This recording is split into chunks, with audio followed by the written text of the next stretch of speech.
Magandang gabi sa lahat. The YouTube channel of the Fraternal Order of Eagles, Limbas Law Corner is back to render service in the field of law or edukasyong pambatas for our countrymen or para sa sambayanang Pilipino. Itong kaninang hapon,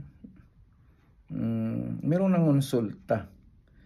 Ang kaso is about violation of the Bouncing Chicks Law. Nasampahan na siya sa hukuman for 3 counts of violation of BP 22.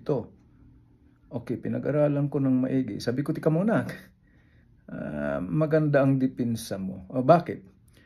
Well, under BP 22, for one to be held criminally liable for that law, it is necessary that the drawer or maker of the check, which when presented with the drawee bank bounds or was dishonored by the bank on the ground that it was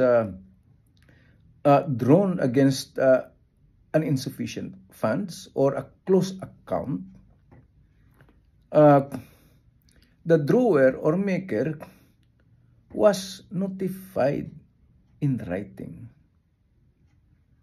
He should have personally received a notice of the fact of dishonor. And without receiving any notice of dishonor, there is no crime. Well, under Batas Pambansa bilang 22 or 22,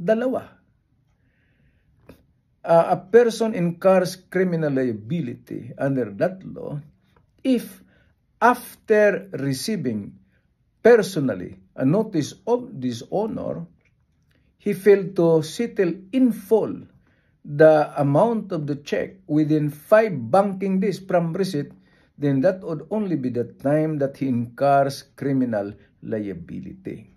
Pag walang notice of dishonor na natanggap, walang crime. Kasi nga, bago magkakaroon ng violation doon, kahit talbog pa yung cheque, pag walang notice of dishonor, there is no crime. Kasi bibigyan siya ng pagkakataon to settle the account. Full settlement of the account within 5 banking days. Na-file na sa Metropolitan Trial Court. Sabi ko, siyempre, problema yung akusado, saka yung nanay niya na problema. Sabi ko, hayaan na natin, isampa na ng prosecutor yan. But in court, you will be acquitted. Unless magkamali yung judge. Unless magkamali. Pero kahit magkamali pa yung judge, eventually it will be corrected by the higher court. Pero hanggat maaari, sa Metropolitan Trial Court pa lang, ma-absuelto na itong akusado. Because I repeat, there is no crime involving violation of Batas Pambansa bilang 22 or the Bouncing Check Law unless the drawer or maker of the check personally receive a notice of dishonor and he failed to settle the account.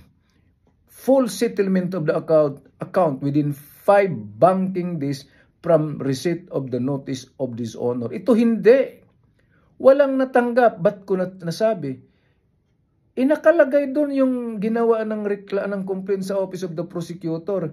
Yung tumanggap, may tumanggap di umano, through LBC kasi.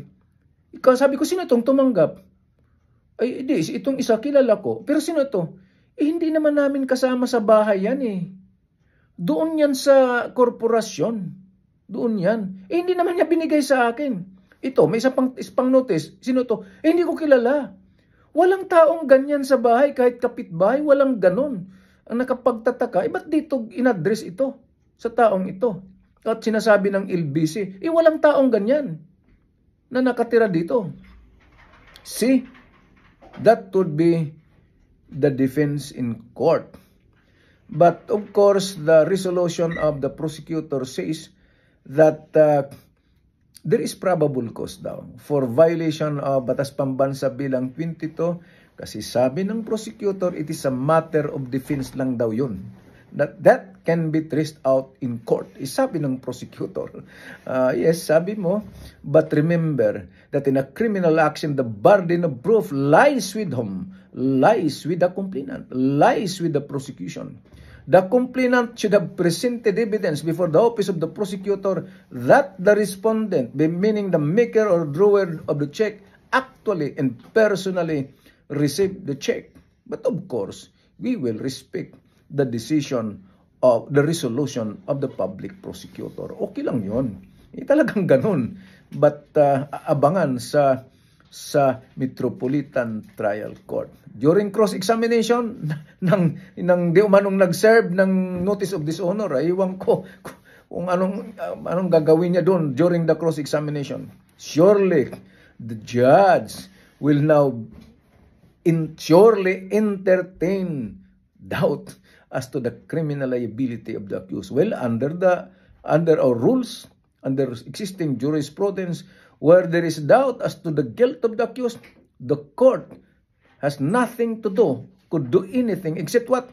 To acquit. It is the constitutional duty of the court to acquit the accused once the prosecution is unable to present evidence which is proof beyond reasonable doubt. Kaya sa tingin ko, maabsuelto yan. Paano yung utang babayaran? Ang hirap ito bayaran niya kasi hindi talaga siya yung nangutang. Yan ang masama. Garantor lang. Sabi ko, diyan ka nagkamali. Ba't ka kasi naging garantor sa pag-issue ng cheque? Sana bayaran ng umutang, yung totoong umutang, sana bayaran. Para yung complainant naman, hindi naman malugi. At itong akusado ngayon, mabawasan naman yung sakit ng ulo niya. Bayaran. Pero kung matuloy ang kaso talaga, makwit yan. Makwit.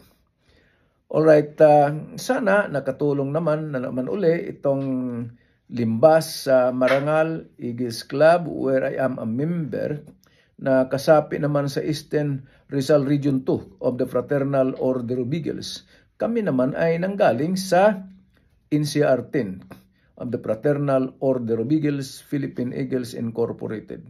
So, itong pagtulong namin ay makagawa rin kayo ng parehong pagtulong sa pamamagitan ng pag-subscribe sa channel na to and pwede niyong i-share sa inyong mga kakilala, kaibigan o kamag-anak para naman maraming matuto ng batas, maraming sambayan ng Pilipino matuto sa batas na ito. Tungkol nito yung the bouncing check law.